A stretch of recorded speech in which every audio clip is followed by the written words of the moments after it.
ગેલ્વેનોમીટરનું એમીટરમાં રૂપાંતરણ કરવા માટે સમાંતરમાં લઘુ અવરોધ જોડવો પડે છે, જ્યારે ગેલ્વેનોમીટરનું વોલ્ટમીટરમાં રૂપાંતરણ કરવા માટે શ્રેણીમાં ગુરુ અવરોધ જોડવો પડે છે. હલો બાળકો, બસ આજે આપણે સ્વાધ્યાયનો એકાદો દાખલો અને વધારાના સ્વાધ્યાયમાં એકાદ બે દાખલા આપણે ગણશું એટલે આપણા ચેપ્ટરનું કામ થઈ જશે પૂરું. ઓકે, તો હવે તમારા સ્વાધ્યાયની અંદર લાસ્ટ દાખલો છે 4.13 4.13.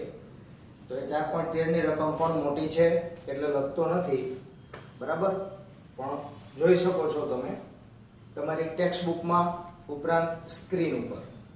ઓકે, 1 ટેસ્લા જેટલા નિયમિત ચુંબકીય ક્ષેત્રમાં એટલે કે B બરાબર 1 ટેસ્લા 8 સેન્ટીમીટર ત્રિજ્યા એટલે R બરાબર 8 × 10⁻² મીટર અને 30 આટા N બરાબર 30 આટા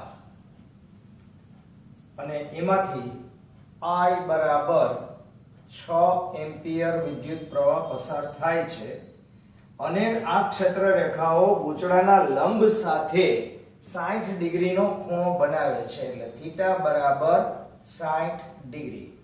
ઓકે, ગૂંચળાનું આવર્તન ન થાય તે માટે તેના પર લગાડવા પડતા જરૂરી વિરુદ્ધ દિશાના ટોર્કનું મૂલ્ય આપણે શોધવાનું છે. B પણ છે, પણ B આપણે પછી વાંચીએ, એની પહેલા આપણને આ ડેટા આપેલા છે ભાઈ, બરાબર, અને આ ડેટા અનુસાર યાદ કરો આવર્તક ટોર્ક અને પુનઃસ્થાપક ટોર્ક બે વિરુદ્ધ દિશામાં હોય અને ઈ બે સમાન થાય ત્યારે ગેલ્વેનોમીટર કે કોઈ પણ ગૂંચળાનું આવર્તન છે એ સ્થિર બને. એટલે કે શોધવાનું શું છે તમારે? વિરુદ્ધ દિશાના ટોર્કનું મૂલ્ય. તો ટોર્ક T બરાબર N I A B sin theta, બરાબર, અને તેથી T બરાબર N I A એટલે પાઈ r સ્ક્વેર, સ્મોલ r લખીએ આપણે અહીંયા પાઈ r square into b into sin 60. Okay, અને તેથી ટોર્ક T બરાબર N, બધાની કિંમત મૂકી દીધું, કાંઈ વાંધો નથી ભાઈ, બરાબર, આપણી પાસે બધાની કિંમત છે. 30 આટા into 6 into 3.14 into 64 into 10⁻⁴ into B એટલે 1 ટેસ્લા, sin 60 એટલે √3/2, √3 એટલે 1.73/2, બરાબર. તો ઇક્વલ ટુ, હવે અહીંયા આ બધાયનો ગુણાકાર તો તમને કરતા 100% આવડે જ, બરાબર ને, ઓછા 4 ઘાત એટલે 4 આંકડા આવશે. 4 આંકડાની આ બાજુ તમે ખસેડી નાખશો 5 આંકડા આવશે, બરાબર, એટલે 3.12 ન્યૂટન મીટર. ગણતરી તમારી મેળે કરજો. ઓકે, હવે તમારા માટે B વસ્તુ છે. B માં શું કીધું છે? B ની રકમ બરાબર ધ્યાનથી વાંચો. જો A માં દર્શાવેલ ગૂંચળાની જગ્યાએ અનિયમિત આકારનું બીજું કોઈ સમતલ ગૂંચળું રાખવામાં આવે કે જેનું ક્ષેત્રફળ પણ એટલું જ હોય તો તમારો જવાબ બદલાશે. બાકીની બીજી વિગતોમાં કોઈ ફેરફાર કરવામાં આવેલો નથી, માત્ર અને માત્ર તેનો આકાર બદલે છે. તો આપણે જાણીએ છીએ ભાઈ કે ટોર્ક બદલાશે નહીં, કારણ કે ટોર્ક T બરાબર NIA ક્રોસ B સૂત્ર કોઈ પણ આકાર ના ગૂંચળા માટે સાચું છે. બરાબર. અને હવે તમારા માટે આવશે દાખલો નંબર 4.14, પણ એ વધારાના સ્વાધ્યાયનો છે એટલે આપણે લખવું પડશે ભાઈ કે વધારાના સ્વાધ્યાય દાખલો 4.14. બરાબર. તો એમાં શું કીધું છે? બે સમકેન્દ્રીય વર્તુળાકાર ગૂંચળાઓ x અને y ની ત્રિજ્યા અનુક્રમે 16 સેન્ટીમીટર અને 10 સેન્ટીમીટર છે. હવે મેં આકૃતિ તૈયાર રાખેલી છે. આ મોટું વલય છે, મોટું ગૂંચળું છે, બરાબર, અને આ એની અંદર નાનું ગૂંચળું છે.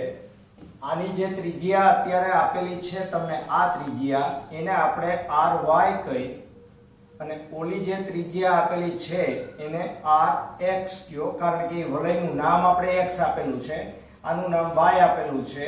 y માંથી વહેતો પ્રવાહ જોઈ શકો છો સમઘડી દિશામાં છે અને x માંથી વહેતો પ્રવાહ વિષમઘડી દિશામાં છે કે નહીં? એટલે આ પ્રવાહને કારણે મળતી દિશા અને આ પ્રવાહને કારણે O આગળ મળતા ચુંબકીય ક્ષેત્રની દિશા વિરુદ્ધ હશે. બરાબર. જુઓ, આમ તમારું વર્તુળ બનતું હોય, આમ વર્તુળ બનતું હોય તો એ પુસ્તકના પાનાને લંબ રૂપે અંદર તરફ ચુંબકીય પ્રેરણ હશે. કેને કારણે? y ને કારણે. હવે x માં પાછું આમ બને છે, જુઓ, એટલે પુસ્તકના પાનાને લંબ રૂપે ક્ષેત્ર બહાર તરફ હશે. ઓકે.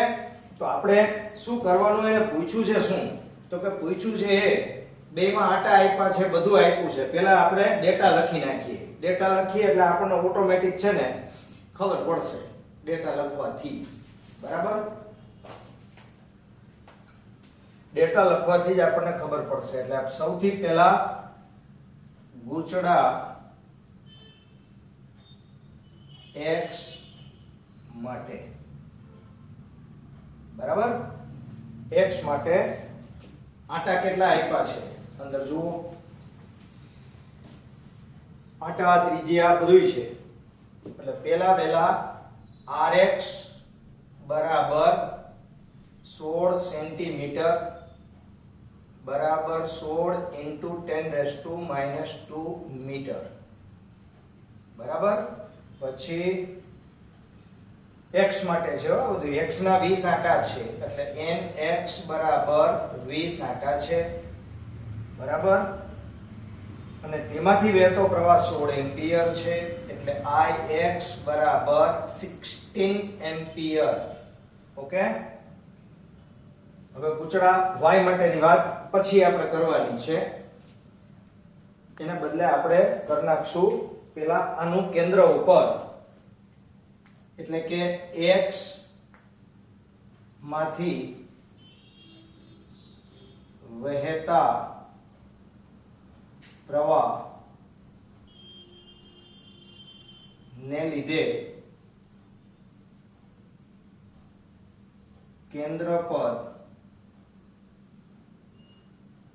પ્રેરણ B બરાબર dx બરાબર μ0 nx ix છેદમાં 2rx.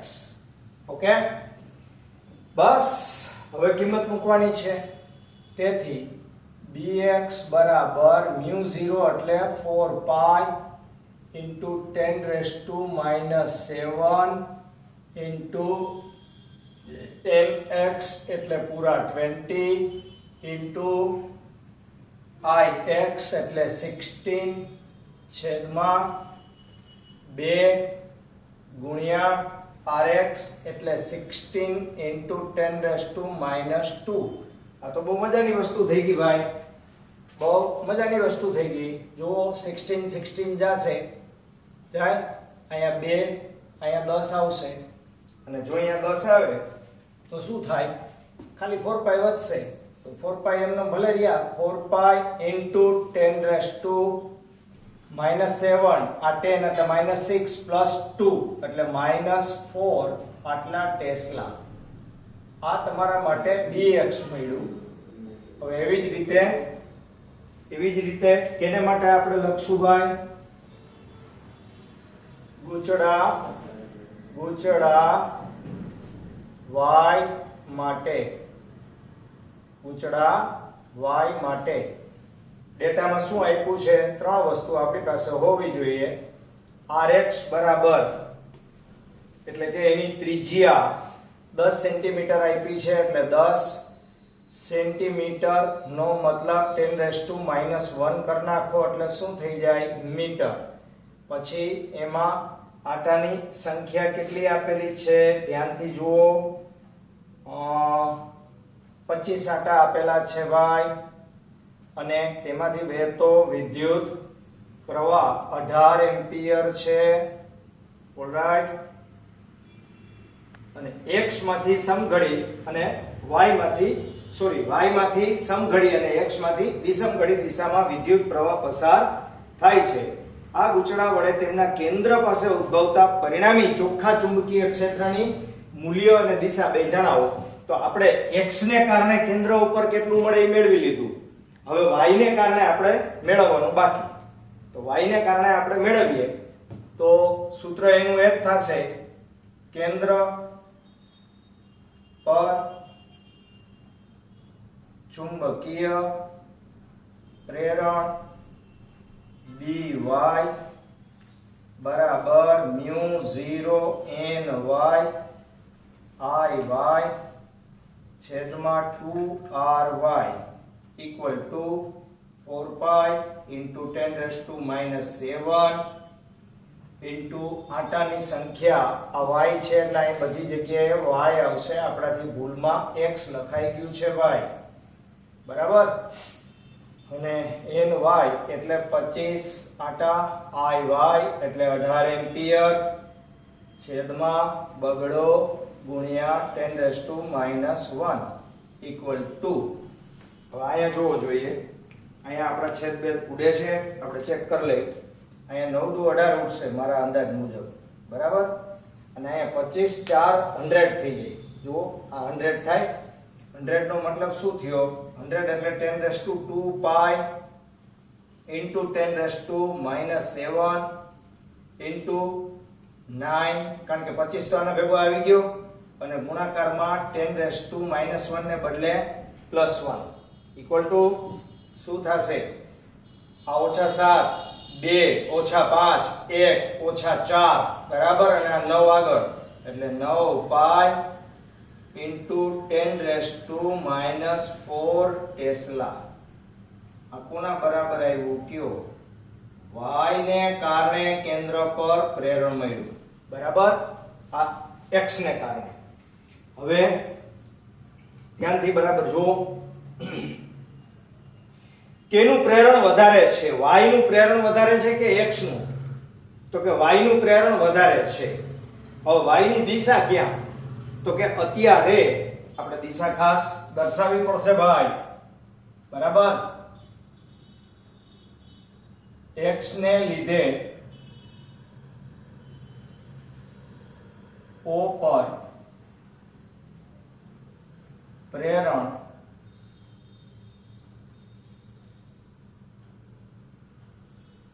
સમતલ ને લંબ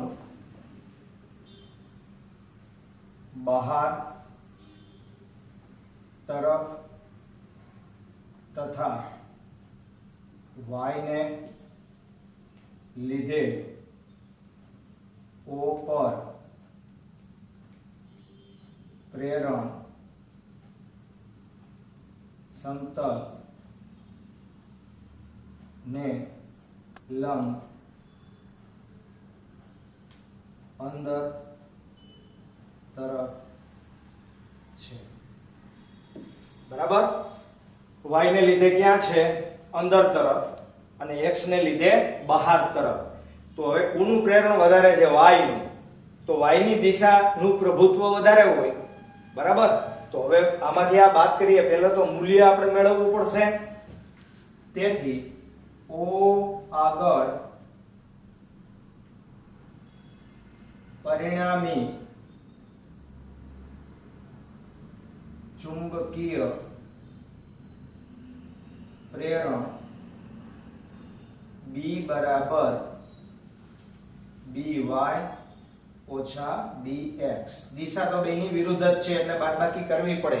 બે એક જ દિશામાં પ્રવાહ જતા હોત તો આપણે શું કરત? બેના ચુંબકીય પ્રેરણનો સરવાળો કરત, બરાબર. તો અહીંયા 9 પાઈ into 10⁻⁴ minus 4 pi into 10⁻⁴. 9 માંથી 4 જાય એટલે 5 પાઈ into 10⁻⁴. આટલા ટેસ્લા. આ તમારું ચુંબકીય પ્રેરણ પરિણામી મળ્યું. અને આ પરિણામી ચુંબકીય પ્રેરણની દિશા કઈ બાજુ હશે? જેનું મૂલ્ય વધારે હશે એ બાજુ. તો કોનું મૂલ્ય વધારે છે? તો y નું. y ની દિશા ક્યાં છે? y ને કારણે મળતી દિશા ક્યાં છે?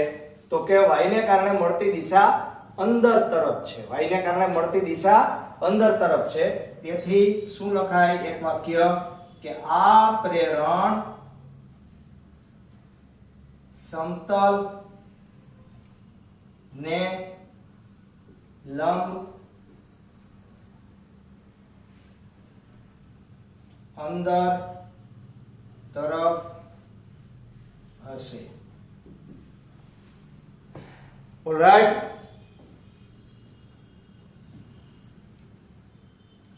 યસ બાળકો, વધારાના સ્વાધ્યાયમાં છેલ્લા 2 દાખલા છે કે જે બંને દાખલા ગેલ્વેનોમીટરમાંથી વોલ્ટમીટર અને ગેલ્વેનોમીટરમાંથી એમીટરમાં રૂપાંતરણ કરવા માટેના છે કે જેના ઉપરના દાખલા આપણા રેગ્યુલર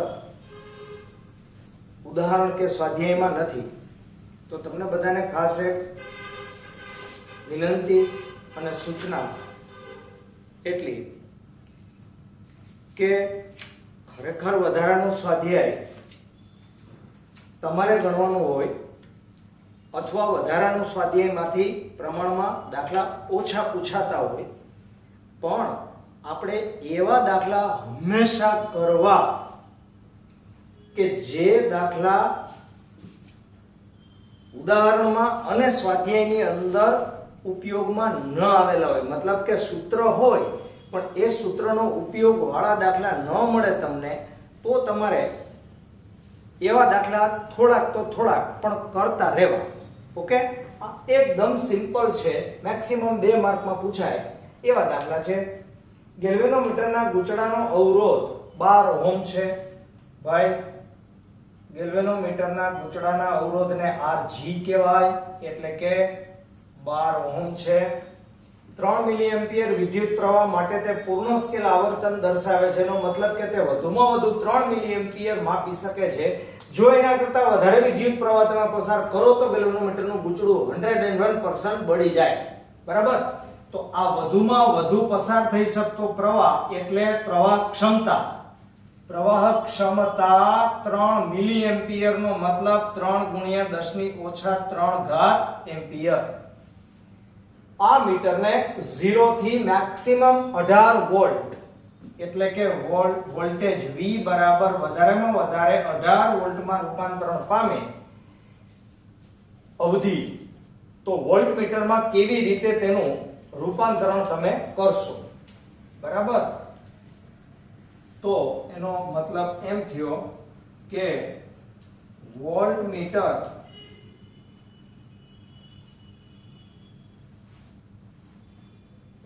ની અવધિ વધારવા જરૂરી શ્રેણી અવરોધ કે જે અવરોધ આપણો ગુરુ અવરોધ હતો. યાદ કરો કેવો અવરોધ હતો? ગુરુ અવરોધ નું સૂત્ર R બરાબર V upon IG minus RG. બરાબર? બસ સિમ્પલ છે. કિંમત મૂકી દો એટલે થઈ ગયું કામ પૂરું. 18 ના છેદમાં IG એટલે 3. આને ઉપર લઈ જાવ છો. 10 ની ઓછા 3 ઘાત છે ને ઉપર લઈ જાવ એટલે વત્તા 3 ઘાત ઓછા 12 બરાબર અહીં કેટલા આવશે? 6. અને અહીંયા 1000 એટલે 6000 ઓછા કેટલા આવશે? 12. અને તેથી R બરાબર 5988 ઓહમ. જો 12 બાદ કરો એટલે આટલા આવશે. નો અવરોધ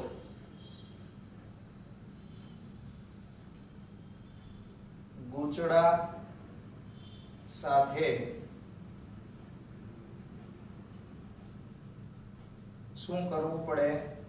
શ્રેણીમાં જોડવો પડે. ભારે અવરોધ આટલો તમે જોડી દો એટલે કામ તમારું પૂરું થાય. હવે આ જ સ્થિતિ અહીંયા છે.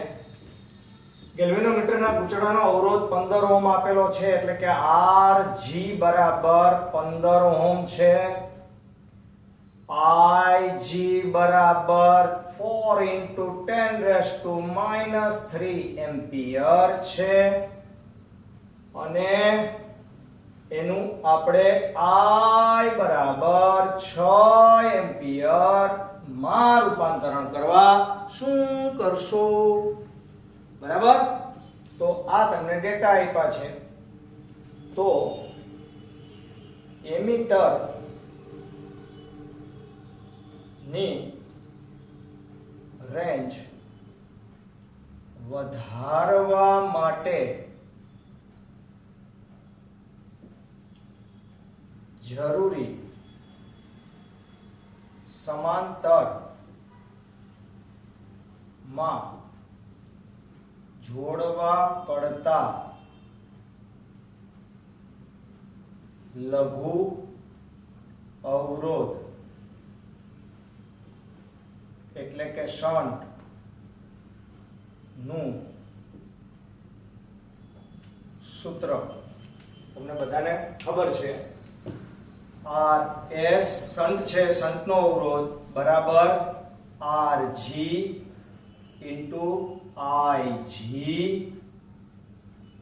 છેદમાં I minus IG બરાબર RG એટલે 15, IG એટલે 4 into 10 raised to minus 3 છેદમાં I એટલે 6 ઓછા 4 ગુણ્યા 10 ની ઓછા 3 ઘાત બરાબર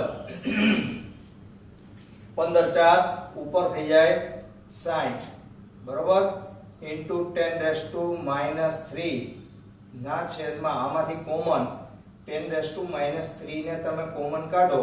આ minus 3 અહીંથી નીકળી જાય તો અહીંયા plus 3 એ ગુણવા પડે ને, એટલે અહીં કેટલા થઈ જશે મને કયો? 6000 minus 4. આ બે ગયા. તેથી લગભગ ભાઈ લગભગ શું કામ કર્યું? કારણ કે 6000 ની સાપેક્ષમાં આપણે 4 ને શું કરશું? અવગણી નાખીએ. બરાબર? તો અહીં કેટલા થઈ જશે કયો? 60 ના છેદમાં 6000. અને જો 60 ના છેદમાં 6000 થાય તો RS બરાબર આ બે 0 ગયા એટલે અહીંયા આવશે 1/100 અને તેથી RS બરાબર 10 raised to minus 2 ઓહમ નો સમાંતર માં શન્ટ જોડવો પડે. Okay clear? હવે તમને બે નાના નાના પ્રશ્નોનું મેં તમને કીધું હતું. ગેલ્વેનોમીટરની રેન્જ વધારવા માટેનું સૂત્ર અને વોલ્ટમીટરની રેન્જ વધારવા માટેનું સૂત્ર. આ બંને સૂત્ર તમને હું બહુ નાના નાના છે એ મેળવી આપું છું કે જેથી કરીને તમને એ પણ નાના ક્વેશ્ચનની અંદર આવે તો પ્રોબ્લેમ ના થાય. ઓકે,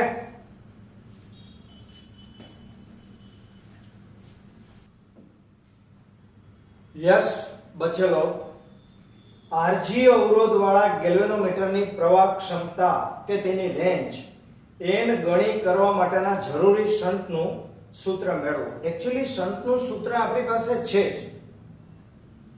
વાહ ગુરુ અવરોધનું સૂત્ર પણ આપણી પાસે છે જ, પણ આ વધારાનું સૂત્ર શા માટે છે? તો કે રેન્જ જ્યારે n ગણી તમને એવું પૂછે ત્યારે શોર્ટકટની અંદર સૂત્ર તમને આવડતું હોય તો તમે ઓછા સમયમાં એનો જવાબ મેળવી શકો. તમારે ત્યારે મોટું સાદુરૂપ આપવું ન પડે, આપણે સાદુરૂપ આપીને સૂત્ર મેળવી લેવાનું. બરાબર, એ સૂત્ર આપણે યાદ રાખવાનું. તો રેન્જ n ગણી કરવી હોય, વાં પણ વોલ્ટમીટરની રેન્જ n ગણી છે, અહીંયા એમીટરની રેન્જ n ગણી છે, મેં લખ્યું છે ગેલ્વેનોમીટર, પણ આ હોય કોણ? એમીટર જ હોય. બરાબર, તો ઈ એમીટરની રેન્જ કાંઈક છે અને કાંઈક વધારવી છે. તો આપણે શું કરશું ભાઈ કે એમીટર ની મૂળ રેન્જ IG છે અને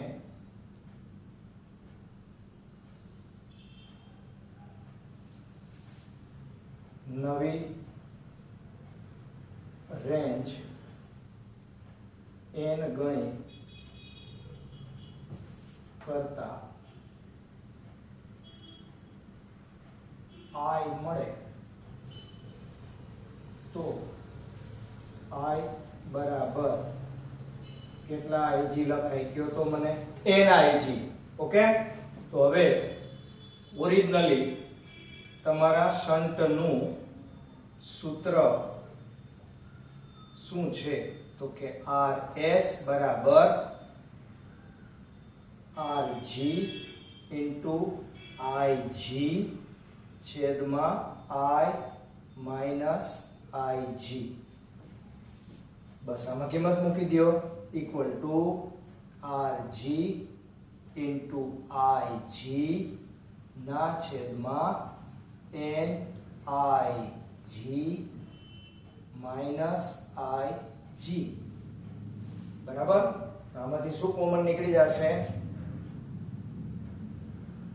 RG into IG છેદમાં IG કોમન નીકળે તો અહીંયા n minus 1 વધે, તો આ IG કેન્સલ થાય, તો આપણને સૂત્ર મળશે RG ના છેદમાં n minus 1.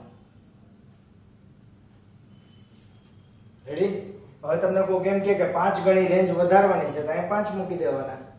ઓકે, આ જ ક્રિયા આપણે અહીંયા કરવાની છે. જો RG અવરોધ વાળું વોલ્ટમીટર આપેલું છે, એની વોલ્ટેજ ક્ષમતા n ગણી કરવા માટે જરૂરી ભારે અવરોધનું સૂત્ર મેળવો. તો ગુરુ અથવા ભારે અવરોધ નું સૂત્ર R બરાબર V upon IG minus RG. Okay, હવે તમારી વોલ્ટેજ ક્ષમતા વધારવાની છે તો પહેલા તો ઓહમના નિયમ અનુસાર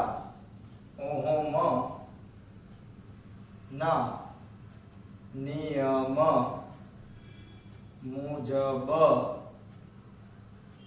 V is equal to શું લખાય કયો?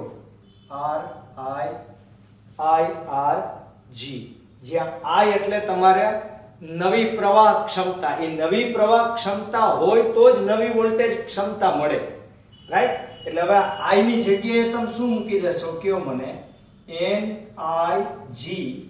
વાહ કરતા હતા એ જ કામ કરવાનું છે, ઇન્ટુ rg આ કિંમત તમે અહીંયા મૂકીને સાદુરૂપ આપો તો r બરાબર n ig rg upon ig minus rg equal to ig cancel આમાંથી હું કોમન નીકળશે rg કોમન નીકળે તો અહીંયા n - 1 આપણને મળશે બરાબર તો હવે તમને જે અહીંયા સૂત્ર મળ્યું એ અને આગળ મળ્યું હમણાં એ બેમાં શું ફેર છે ધ્યાનથી જુઓ શન્ટ વાળા સૂત્રમાં rg upon n - 1 આવશે જ્યારે શ્રેણીમાં જોડેલા અવરોધ માટે rg into n - 1 આવશે એટલે સૂત્ર યાદ રાખવામાં કોઈ પ્રોબ્લેમ નથી બરાબર આમાં rg upon n - 1 આવે આમાં rg into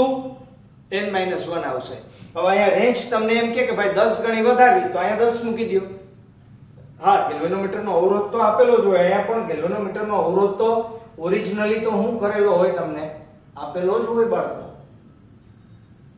ઓકે ચાલો યસ બાળકો છે એનું એક છે ખાલી મેં એક વધારાનો ક્વેશ્ચન વચ્ચે આપણે લેવાનો હતો પણ એ રહી ગયો છે પણ બહુ ટેન્શન વાળું નથી કારણ કે પ્રશ્ન તમે તમારી જાતે બુકમાંથી તૈયાર કરી શકશો બરાબર વોલ્ટમીટર અને એમીટર વચ્ચેના તફાવતના 4 મુદ્દા લખાવતો નથી તમારી જાતે તમે નોટમાં નોટ કરી લેજો કે એમીટર છે એનો સૈદ્ધાંતિક અવરોધ 0 હોવો જોઈએ વોલ્ટમીટરનો સૈદ્ધાંતિક અથવા તો આદર્શ વોલ્ટમીટરનો સૈદ્ધાંતિક અવરોધ અનંત હોવો જોઈએ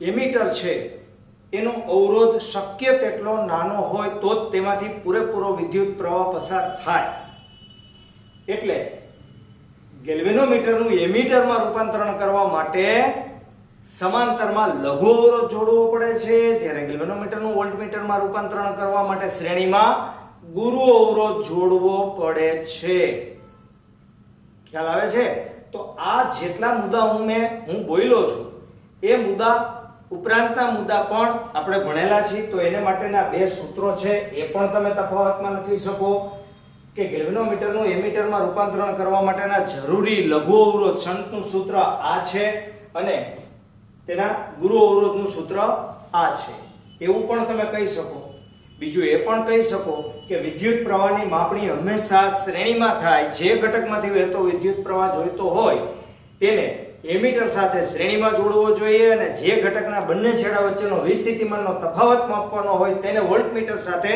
સમાંતરમાં જોડવો જોઈએ ઓકે તો થઈ જશે ઓકે તો આપણું ચેપ્ટર છે એ ઓલમોસ્ટ પૂરું થઈ ચૂકેલું છે આમ છતાં તમને આ ચેપ્ટરમાં કોઈ મુશ્કેલી આવે અથવા તો ડિફિકલ્ટી આવે કાંઈ ડાઉટ આવે તો તમે મને ગમે ત્યારે પૂછી શકો છો અથવા તો કોઈ એવો પણ પોર્શન હોય કે જે પોર્શન કદાચ